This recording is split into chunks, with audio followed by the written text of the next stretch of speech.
3장 16절에서 18절까지의 말씀을 같이 보겠습니다. 성경 봉독 후 호산나 찬양대 찬양해 주시겠습니다. 하나님의 말씀을 봉독하겠습니다. 사드락과 메삭과 아벳느고가 왕에게 대답하여 이르되 느부갓네살이여, 우리가 이 일에 대하여 왕에게 대답할 필요가 없나이다. 왕이여, 우리가 섬기는 하나님이 계시다면 우리를 맹렬히 타는 풀무불 가운데서 능히 건져내시겠고 왕의 손에서도 건져내시리이다. 그렇게 하지 아니하실지라도 왕이여, 우리가 왕의 신들을 섬기지도 아니하고 왕이 세우신 금신상에 절하지도 아니할 줄을 아옵소서. 아멘. 언제 어디서나 충만한 성령의 은혜가 우리와 함께 하실 줄 믿습니다. 여러분들은 이렇게 교회 현관에 들어오시면 감사나무가 있습니다. 감사나무에 보시면 감사 열매들이 많이 달려 있습니다. 우리가 그동안 지난 추수 감사절부터 지금까지 감사를 하나님께 계속 드리고 있습니다. 죽을 수밖에 없는 나를 구원해 주신 그 주님의 특별한 은혜에 감사하고, 또 우리가 일상을 살아가면서 평범하고 작은 것들에도 감사합니다.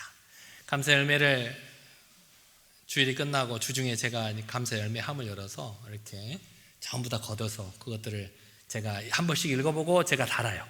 달으면서 이런 것도 감사하시는구나, 이런 일도 있으셨구나, 숨 쉬는 것도 감사하고, 오늘 참 맑은 하늘을 볼 수 있어서 감사하고, 또 오늘 좋은 풍경 보게 하심에 감사하고, 이렇게 일상의 평범한 것들도 너무나도 감사하는 또 그런 기도 제목들도 있고, 또 지난 인생을 돌아보면서 지금까지 선한 길로 인도해 주신 은혜에 감사하고, 우리가 지난주에도 그렇게 말씀을 드렸잖아요. 그런 기도의 제목들이 있더라고요. 내가 직장 생활할 때는 그때 나를 괴롭히는 그 직장 상사 때문에 너무나도 힘들고 어려웠는데 지금 돌아보니까 감사합니다. 또 지금은 현실은 불안하지만 앞으로 인도해 주실 것을 믿고 먼저 감사하는 기도의 제목들도 많이 있습니다. 여러분들도 이따가 이렇게 식사하시고 한번 이렇게 차 마시기 전에 감사 열매를 주변을 돌아서 남들은 무슨 감사를 하고 있는지 한 번씩 읽어보시길 바랍니다. 그리고 꼭 여러분들도 감사의 기도의 제목을 한 번씩 적어주시기를 바랍니다. 이렇게 우리는 계속해서 우리에게 베풀어 주신 은혜에 감사하고, 또 앞으로 베풀어 주실 은혜에 미리 감사하는 여러분을 하나님께서 기뻐하실 줄 믿습니다. 우리가 인생을 살아가면서 낙심하거나 삶의 좌절을 경험해 보지 않은 사람이 없습니다. 아무리 좋은 환경에서 태어난 사람도, 또 아무리 사랑받는 환경에서 자란 사람도 그 인생을 돌아보면 나는 실패한 적이 없다, 나는 좌절한 적이 없습니다 라고 말할 수 있는 사람은 거의 없는 것 같습니다. 평범한 사람들은 실패와 좌절을 겪게 되면 그 책임을 자기에게서 찾기보다는 다른 사람에게서 찾는 경우가 많이 있습니다. 하나님이 나를 돌봐주시지 않아서 내가 이렇게 됐다, 내가 부모를 잘못 만나서, 내가 형제 때문에, 내가 자매 때문에 이렇게 됐다, 이 사회 때문에, 이 국가 때문에 이렇게 되었다고 하나님을 원망하거나 주변의 다른 사람들에게 그 책임을 전가하는 경우가 많더라는 겁니다. 여러분은 그렇게 실패와 너무나도 좌절할 수밖에 없는 그런 고난의 상황에 부딪혔을 때 여러분은 가장 먼저 무엇을 하십니까? 뭐 하세요? 힘들고 어려울 때 여러분 뭐 하세요? 기도하겠죠. 기도. 그렇죠? 하나님, 제가 이 힘들고 어려운 과정을 이겨낼 수 있도록 도와주세요. 이 고난 가운데서 건져주세요. 하나님께 간절히 기도하실 것입니다. 그런데 기도해도 문제가 해결되지 않을 때는 어떻게 하시겠습니까? 내가 열심히 그것들을 위해서 간절히 기도하는데도 불구하고 아무런 변화가 보이지 않을 때 여러분은 그럴 때는 어떻게 하십니까? 오늘 본문에는 그렇게 하지 아니하실지라도 내가 하나님을 섬기면서 그 뜻에 순종하겠노라고 담대하게 선포하는 차원 높은 신앙을 가진 세 청년에 대한 이야기를 담고 있습니다. 때는 바벨론이 세계를 제패하던 시대였습니다. 바벨론이 급격하게 성장을 해서 그 주변의 모든 나라들을 점령하고 이스라엘도 점령을 해서 이스라엘의 수많은 백성들이 바벨론의 포로로 끌려간 때였습니다. 당시 세계 최강의 제국을 자랑하는 그 바벨론 왕 느부갓네살의 권세가 얼마나 높았는지 모릅니다. 그 왕의 명령 한마디면 수많은 사람들이 복종해야 될, 그 나라 사람은 물론이고 자신이 점령한 나라의 사람들까지도 다 그 명령에 복종할 수밖에 없는 그런 큰 권세를 가지고 있었습니다. 이 느부갓네살 왕의 교만이 극에 달해서 자기를 상징하는 금신상을 세웠어요. 금으로 만든 커다란 신상을 모두가 볼 수 있는 곳에 세워서 누구든지 때가 되면 이 금신상에 절을 하라고 명령을 내렸습니다. 이 금신상에 절하지 않을 경우에는 내가 맹렬히 타는 풀무불에, 요즘 같으면 맹렬히 끓는 용광로에 내가 그 사람을 던져버리리라 라고 명령을 했다는 것입니다.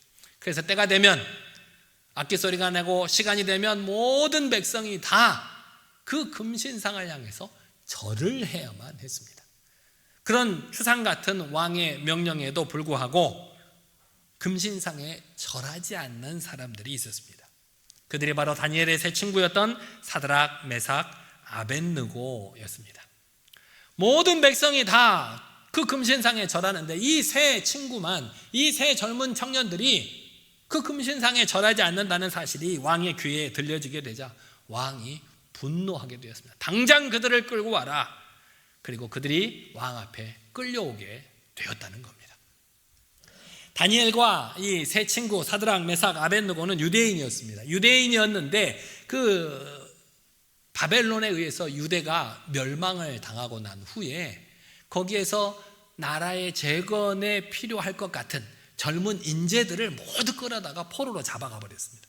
이 다니엘과 세 친구도 그렇게 자기 나라를 떠나서 이 바벨론의 포로로 끌려온 청년들이었습니다. 바벨론에서 교육을 잘 받아서 그 바벨론을, 지방을 다스리는 관리가 되었습니다. 당시 바벨론 왕 느부갓네살의 정책이 어떤 한 나라를 이렇게 식민지로 점령을 하면 그 나라에 쓸모가 있는 사람, 무기를 만들 수 있는 사람, 또 나라의 이렇게 재건에 도움이 될 수 있는 젊은 청년들을 모두 다 끌어가 버렸습니다. 포로로. 그래야 그 나라가 다시 일어설 생각을 못한다고 생각했기 때문입니다. 그 똑똑한 포로들을 다 끌어가서 공부를 잘 시켰습니다. 바벨론의 법을 공부시키고 또 나라를 다스리는 방법을 공부시켜가지고 자기 나라를 다스리는 신하로 썼다는 겁니다. 그래서 이 청년들도 바벨론 지방을 다스리는 관리가 되었습니다. 그런데 문제는 그들이 바벨론의 포로 출신이었다는 겁니다. 그 나라 사람들이 보기에는 어떻게 생각하겠습니까? 아니, 저들은 분명히 바벨론의 나라가 멸망을 해서 포로로 끌려온 사람들인데 그들이 자기들을 다스리는 관리가 되는 것을 이 바벨론 사람들이 탐탁치 않게 생각을 했다는 겁니다. 아니, 내가 관리가 돼서 다스리면 모를까? 왜 포로로 잡혀온 포로가 우리를 다스리는 관리가 되나? 그래서 이 바벨론 사람들이 이 세 친구들을 아주 싫어했습니다. 그래서 트집을 잡았던 것입니다. 그들에게 무언가, 그들을 그런 관리해서 그들을 무너뜨릴 만한 뭔가 흠집이 없는가 살펴보니까 그들이 금신상에, 느부갓네살 왕이 세운 금신상에 절을 하지 않는 것을 보고 왕에게 그 사실을 고발했다는 것입니다. 그 사실을 알고 왕이 그들을 왕 앞으로 끌고 왔습니다. 그리고 끌려온 그들에게 느부갓네살 왕이 이제라도 너희들이 금신상 앞에 절을 하면 내가 살려주겠노라 라고 다시 한번 그 위기에서 벗어날 수 있는 기회를 줍니다. 보통 사람 같았으면 금신상에 절을 하지만 당장 끓는 용암에 끓는 풀무불에 쳐넣어라 라고 했을 건데 느부갓네살 왕은 이 유대에서 끌려온 이 세 청년을 좀 아꼈는 모양이에요. 젊어서부터 그들을 잘 키워서 이제 쓸만하다 싶어서 지방을 다스리는 관리로 내보내놨더니 그런 금신상에 절을 하지 않는 잘못으로 자신 앞에 끌려온 그들에게 다시 한번 기회를 주고 싶었던 모양입니다. 그래서 이제라도 금신상에 절을 하면 다시 살려주겠노라고 그들에게 말을 합니다. 그렇게 그들은 목숨이 걸린 선택의 기로에 서게 되었습니다. 여러분이라면 어떻게 하셨을까요?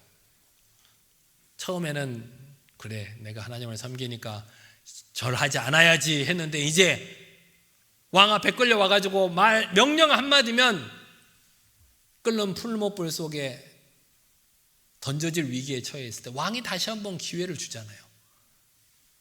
그럴 때 여러분 어떻게 하시겠어요? 알 수 없을 일이죠. 그때가 돼 봐야 알지. 저도 이렇게 하겠노라고 자신 못하겠어요.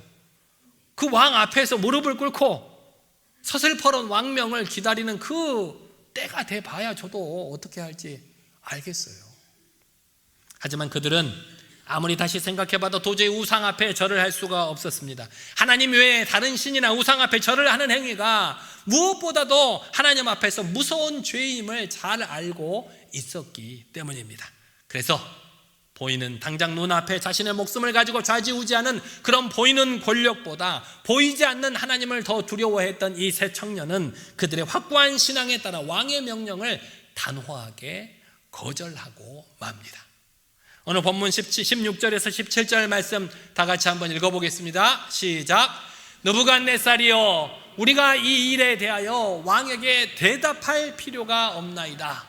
왕이여, 우리가 섬기는 하나님이 계시다면 우리를 맹렬히 타는 풀무불 가운데서 능히 건져내시겠고 왕의 손에서도 건져내시리이다. 아멘. 이 세 청년들이 이 느부갓네살의 왕의 권위와 죽음의 위협 앞에서도 전혀 흔들리지 않는 모습을 보입니다. 흔들리지 않을 뿐 아니라 뒤이어 18절을 보면 이렇게 당당하게 말하는 것을 볼 수 있습니다. 18절 말씀, 그렇게 하지 아니하실지라도 왕이여, 우리가 왕의 신들을 섬기지도 아니하고 왕이 세우신 금신상에게 절하지도 아니할 줄 아옵소서. 하나님께서 우리를 맹렬히 타는 그 풀무불 가운데에서도 왕의 손에서도 우리를 건져 주실 줄 믿습니다. 하지만 그렇게 하지 아니하실지라도 우리는 금신상에 절하지 않겠습니다. 그렇게 하지 아니하실지라도 오직 우리는 하나님만을 섬기겠다고 선포하고 있는 것입니다. 그들의 신분이 뭡니까? 비록 한 나라의 작은 지방을 다스리는 관리지만 그들의 출신은 유대에서 포로로 끌려온 포로입니다. 포로인데 그 서슬퍼런 왕 앞에서 내가 왕의 명령을 듣지 않겠다고 어떻게 이렇게 당돌하게 말하고 있는지 모르겠습니다. 그들의 용기가 어디서 나오는 걸까요? 이 세 청년의 신앙은 조건부 신앙이 아니었습니다. 하나님께서 나에게 은혜와 축복을 베풀어 주시니까 내가 하나님을 잘 섬기겠습니다. 하나님께서 나를 눈동자같이 지키시고 보호하여 주시기 때문에 내가 하나님을 잘 섬기겠다는 그런 조건부 신앙이 아니었다는 것입니다. 그들에게는 전능하신 하나님을 전적으로 신뢰하는 믿음이 있었습니다. 그들은 자신이 믿는 하나님, 그 하나님께서 무엇이든지 하실 수 있는 그런 능력의 하나님이시라는 것을 잘 알고 있었습니다. 비록 자신들은 이방 나라의 포로로 끌려온 사람들이지만 그 하나님께서 지금도 자신들과 함께하고 계신다는 사실을 확신하고 있었다는 것입니다. 그래서 나의 의지와 상관없이 왕이 아무리 우리를 위협하고 협박해도, 우리를 죽이겠다고 협박해도 하나님께서 우리를 풀무불에서 건져주시고 왕의 손에서도 건져주실 줄 믿습니다. 그런데 그렇게 하지 아니하실지라도, 나의 의지와는 상관없이 그렇게 하지 아니하실지라도 그 하나님의 뜻에 순종하리라고 담대하게 선포하고 있다는 것입니다. 얼마나 큰 믿음입니까? 우리도 하나님을 섬기는 하나님의 자녀들이지만 인생을 살아가면서 실패와 아픔을 겪고 또 그걸로 인해서 좌절하고 때로는 생명의 위협을 당할 때가 있습니다. 성경에 많은 신앙의 선배들처럼 스데반 집사는 돌에 맞아 죽었고 베드로가 십자가에 거꾸로 매달려 죽은 것처럼 우리들도 죽음과 같은 고난을 만날 때가 있다는 것입니다. 그럴 때 여러분은 어떻게 하십니까? 그런 위기와 고난을 만날 때 당연히 기도하겠죠. 하나님 우리를 구해 주시옵소서. 우리를 이 힘들고 어려운 고난 가운데서 이겨나갈 수 있도록 인도해 달라고 기도할 것입니다. 그런데 내가 기도하는 대로, 내가 원하는 대로 응답해 주시지 않을 때, 그때 여러분은 어떻게 하시겠습니까? 그때도 여러분 하나님께 감사하실 수 있으시겠습니까? 죽음의 위기에서 구해 주시지 아니할지라도, 병을 고쳐주지 아니하실지라도, 내게 물질을 주지 아니하실지라도, 나의 산업이 형통하지 아니할지라도 나는 하나님을 섬기겠나이다. 내가 하나님, 나의 남편을 데려가셨지만, 나의 자녀를 데려가셨지만 그것이 하나님의 뜻이라면 기꺼이 하나님, 제가 하나님의 뜻에 순종하겠나이다.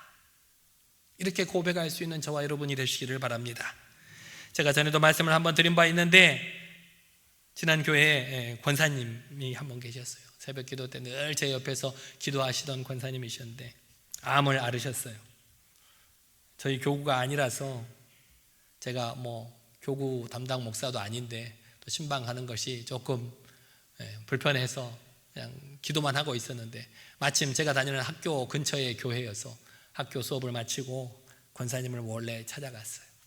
권사님이 너무 반가워하시는 거예요. 병상에 누워 계시는데 아무 말 하지 못했습니다. 하나님, 기도만 하고 있는데 권사님이, 목사님 저 괜찮아요. 내가 아파도, 이 질병에서 벗어나지 못해도 하나님께서 인도하실 줄 믿어요. 그렇게 담담하게 오히려 저를 위로하셔요. 저는 권사님을 뵙고 눈물이 나올락 말락해서 이렇게 울먹거리고 있는데 그런 저를 오히려 위로하시더라고요.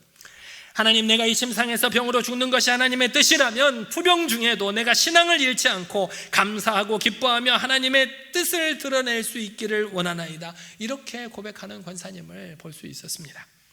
이렇게 고백할 수 있는 성도가 참된 하나님의 자녀입니다. 예수님께서도 그렇게 사셨습니다. 우리 모든 인류의 죄를 사하시기 위해서 고통의 십자가를 져야만 하는 때가 다가올 때 예수님께서는 마지막 순간 이렇게 기도하셨습니다. 내 아버지여, 만일 할만하시거든 이 잔을 내게서 지나가게 하옵소서.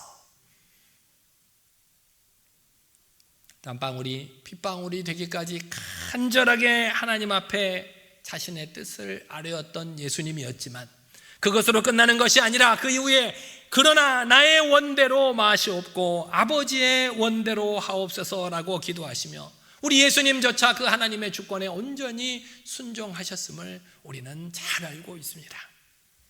여러분도 이렇게 전적으로 그 하나님만을 신뢰하고 그 뜻에 순종하는 성숙한 주님의 백성들이 다 되시기를 바랍니다. 오늘 우리에게는 절대불변의 진리 앞에서 그 무엇과도 타협하지 않는 그런 신앙의 자세가 우리에게 필요합니다. 특별히 우리가 살아가는 이 시대는 이런 가치관이 흔들리는 시대입니다. 우리의 자녀들, 특별히 젊은 친구들에게는 무언가 내 생명을 바쳐도 아깝지 않을 만한 그런 사상이나 진리나 그런 가치관들이 없습니다. 그것이 문제가 되는 것입니다. 그래서 하나님께 온전하게 자신의 인생을 맡겨드리지도 못하고 세상 가운데서 또 하나님 사이에서 방황하면서 헤매고 있다는 것입니다. 그런데 오늘 본문의 세 청년에게는 그런 절대적인 가치관이 있었습니다. 생명을 바쳐도 아깝지 않을 만한 가치관, 일생을 지켜야 할 절대적인 가치관이 그들에게는 있었다는 것입니다. 그래서 비록 몸은 포로로 잡혀와서 이곳에 있지만 그곳에서도 전능하신 하나님을 믿고 의지함으로 추상과 같은 왕의 명령에도 불구하고 그 왕의 명령을 거절할 수 있는 믿음이 그들에게 있었다는 것입니다. 우리에게도 이 세 청년들처럼 하나님을 절대적으로 확신하고 그렇게 하지 아니하실지라도 그렇게 불같은 신앙 고백하실 수 있는 저와 여러분 모두가 되시기를 바랍니다. 하나님에 대한 절대적인 확신을 가지고 그렇게 하지 아니하실지라도, 내가 원하는 대로 되지 않아도, 내가 기도하고 부르짖는 대로 되지 않아도 그 거룩하신 하나님을 섬기고 그 뜻에 순종하겠노라고 신앙 고백하실 수 있는 여러분이 다 되시기를 바랍니다. 그런 여러분의 모습을 보고 여러분의 자녀들이 그 신앙을 경험할 수 있는 겁니다. 우리 부모님이 그런 신앙으로 기도하고 간구하고 있구나. 그래서 이 어려움과 고난을 극복했구나. 우리 사랑하는 자녀들도 우리들의 그런 신앙 고백과 우리의 삶의 모습을 보고 그런 신앙을 경험하고 또 그런 신앙을 자신의 신앙으로 가지게 될 줄 믿습니다. 신약 성경에 보면 사도 바울이 이 로마서에서 오늘 이 세 친구가 했던 그렇게 하지 아니하실지라도 라고 하는 고백을 이렇게 설명하고 있는 것을 볼 수가 있습니다. 로마서 8장 28절 말씀인데 같이 한번 읽어보겠습니다. 하나님을 사랑하는 자 곧 그 뜻대로 부르심을 입은 자들에게는 모든 것이 합력하여 선을 이루느니라. 하나님을 사랑하는 자가 누굽니까? 하나님을 사랑하는 자가 누구예요? 여러분들 중에서 하나님을 사랑하는 사람 손 들어보세요. 손 안 드시는 분은 뭐예요 지금? 그렇죠, 다 손을 들겠죠. 하나님의 뜻대로 부르심을 입은 사람은 누구예요? 하나님의 뜻대로 부르심을 입은 사람은 이쪽 손 또 한번 들어보세요. 여러분 그래요. 하나님을 사랑하는 사람, 하나님께서 불러주신 사람이 저와 여러분들이에요.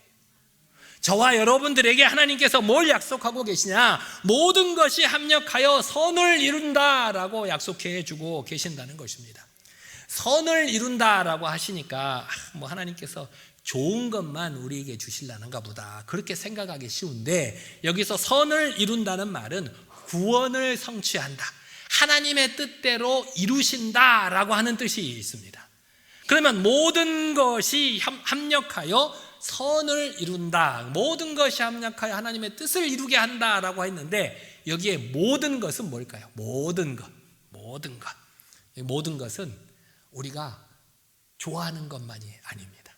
우리가 좋아하는 것뿐만 아니라 불행도, 실패도, 좌절도, 질병도, 그리고 죽음까지도 다 포함하는 것을 모든 것이라고 표현하고 있다는 것입니다. 다시 말해서 우리가 살아가는 일상의 삶 속에서 경험할 수 있는 성공과 실패, 기쁜 일이나 슬픈 일도, 합격이나 낙방도, 가난과 부귀도, 질병과 건강도, 온갖 좋은 것이나 온갖 나쁜 일들도 결국에는 하나님의 거룩하신 뜻을 이루기 위한 과정이라는 것입니다. 그런 과정을 통해서 나를 위해서 하나님의 거룩한 뜻을 이루어 주시겠다고 우리에게 약속하고 계시는 것입니다. 그래서 우리가 때가 되면, 때를 기다리면, 시간이 지나서 하나님께서 계획하신 그 때가 되면 결과적으로 그 모든 것들이 우리에게 축복이 되고 하나님의 뜻을 이루는 선이 된다고 우리에게 말씀하고 계시는 것입니다. 얼마나 큰 축복을 받고 있는 우리입니까? 모든 것이 합력하여 선을 이룬다는 이런 믿음으로 우리 인생을 바라보면 당장 눈앞에 여러 가지 고난과 역경이 있어도 우리는 그 고난과 역경에 흔들리지 않습니다. 왜냐하면 그 너머에 있는 하나님의 뜻을 바라볼 수 있는 눈이 우리에게 있기 때문입니다. 그래, 내가 지금은 힘들고 어렵고 고난 중에도 있고 죽을 것 같지만 모든 것이 합력하여 선을 이루게 하신다는 그 하나님의 말씀을 믿고, 그렇게 하지 아니하실지라도 내가 하나님을 저버리지 아니하리라, 원망하지 아니하리라, 하나님을 믿고 그 뜻에 순종하리라 결단하는 저와 여러분 모두가 되시기를 바랍니다. 이 사도 바울도 그 같은 믿음을 가졌기 때문에 복음을 전하다가 죽도록 매를 맞고 쇠고랑에 차여서 어둡고 캄캄한 감옥에 내던져졌을지라도 그 가운데서도 하나님을 찬송할 수가 있었던 것입니다. 야고보도 그런 신앙으로 너희가 시험을 만나거든 온전히 기쁘게 여기라, 시험을 만났는데 기쁘게 여기라고 적극적인 감사의 신앙을 우리에게 권면하고 있는 것입니다. 오늘 이야기의 주인공들인 사드락과 메삭과 아벳느고도 하나님 안에서 모든 것이 합력하여 선을 이룬다는 이 사실을 잘 알고 있었기에 그렇게 하지 아니하실지라도 오직 하나님만 섬기고 그 뜻에 순종하겠노라고 담대하게 선포하고 있는 것입니다. 신앙의 길이 어떤 것일까요? 여러분 열심히 신앙생활 잘 하고 계시죠? 신앙의 길은 순풍에 항해하는 것이 아니라 폭풍과 싸워가며 바다를 건너가는 것이다 라고 누군가 말을 했습니다. 폭풍 같은 세상 속에서 그리스도인으로 산다는 것이 결코 쉽지가 않습니다. 하지만 그 가운데에서 겪게 되는 시험과 역경과 때로는 유혹과 때로는 실패, 가난과 질병 등 그 모든 것들이 결국은 우리를 보다 더 연단된 믿음의 사람으로 만드시기 위한 도구라는 사실을 잊지 않는 저와 여러분이 되시기를 바랍니다. 그래서 모든 것이 합력하여 선을 이룬다는 그 믿음을 가진 사람은 불행을 모릅니다. 불행을 몰라요. 왜 그럴까요? 다가오는 모든 불행이 자신의 교훈으로 변하게 될 줄 믿기 때문입니다. 지금 힘들지만, 어렵지만, 죽을 것 같지만 이것조차도 하나님께서 나를 훈련시키시는 도구로 삼아서 결국에는 나를 세워주시리라, 은혜를 주시리라, 복 내려주시리라는 걸 믿기 때문에 그 불행이 아니라 나를 성장시키는 교훈이 되고 은혜가 될 수 있다는 것입니다. 사랑하는 여러분, 지금 여러분이 스스로 불행하다고 생각되십니까? 혹시 고통스럽고 힘든 나날들을 보내고 계십니까? 그렇다면 그것을 위해서 하나님께 간절히 기도하시기를 바랍니다. 간절히 기도하는데도 불구하고 나아지는 기미가 보이지 않는다면 모든 것이 합력하여 선을 이룬다는 믿음으로 그렇게 하지 아니하실지라도 나는 오직 하나님을 섬기고 그 뜻에 순종하겠노라고 담대하게 선포할 수 있는 저와 여러분 모두가 되시기를 바랍니다. 그럴 때 불행이 변해서 교훈이 되고 실패가 변해서 성공이 되는 놀라운 기적을 체험하실 줄 믿습니다. 그렇게 담대하게 외쳤던 사드락과 메삭과 아벳느고가 어떻게 되었을까요? 풀무불에 던져졌어요. 그렇게 2번이나 기회를 줘도 말을 안 듣더니 7배나 뜨거운 풀무불에 던져졌지만 하나님께서 머리털 하나 타지 않도록 포호해 주셨습니다. 이사야 43장 2절 말씀에 이렇게 기록하고 있습니다. 다 같이 한번 읽어보겠습니다. 내가 물 가운데로 지날 때에 내가 너와 함께 할 것이라. 강을 건널 때에 물이 너를 침몰하지 못할 것이며 내가 불 가운데로 지날 때에 타지도 아니할 것이요 불꽃이 너를 사르지도 못하리니. 아멘. 이 말씀대로 하나님께서 이 청년들과 함께 하셔서 그들을 구원해 주셨던 것입니다. 뿐만 아니라 그들을 풀무불에 던져 넣었던 그 느부갓네살이 그들을 구원하신 하나님을 오히려 찬양합니다. 불신자가 하나님을 섬기지 않는 사람이 그 광경을 보고 너희가 섬기는 하나님이 참신이다, 그 하나님을 찬양하고 또 하나님을 섬기는 그 청년들을 바벨론 지방에서 누구보다도 더욱 높여주었다고 성경은 기록을 하고 있습니다. 여러분, 지금 여러분들의 기도 제목은 무엇입니까? 여러 가지 기도 제목을 갖고 계시지요. 제가 알고 있는 기도 제목도 여러 가지입니다. 제가 한 달에 3개씩 꼭 기도 제목을 알려달라고 하는데 3개씩 알려주시는 분도 있고 4개, 5개씩 알려주시는 분도 있어요. 근데 여러분이 매번 기도하시는 기도 제목 중에 지금 가장 간절히 기도해야 하는 그 기도 제목이 뭔지 한번 생각을 해보시기 바랍니다. 그리고 오늘 말씀을 의지해서 감사 열매에 이렇게 한번 적어보시기 바랍니다. 하나님, 저에게 이런저런 은혜를 베풀어 주시옵소서. 하나님, 저에게 이런 간절한 기도 제목이 있습니다. 응답하여 주시옵소서. 하지만 그렇게 하지 아니하실지라도 하나님의 뜻에 순종하겠나이다. 이렇게 한번 감사 열매 꼭 써보시기 바랍니다. 우리에게 닥쳐오는 불행과 시련과 환난 가운데에는 하나님의 신실한 사랑이 숨어 있습니다. 숨어 있어요. 힘들고 어렵고 고난과 역경 가운데 있으면 그 신실하신 하나님을 그 가운데서 찾아내 보시기를 바랍니다.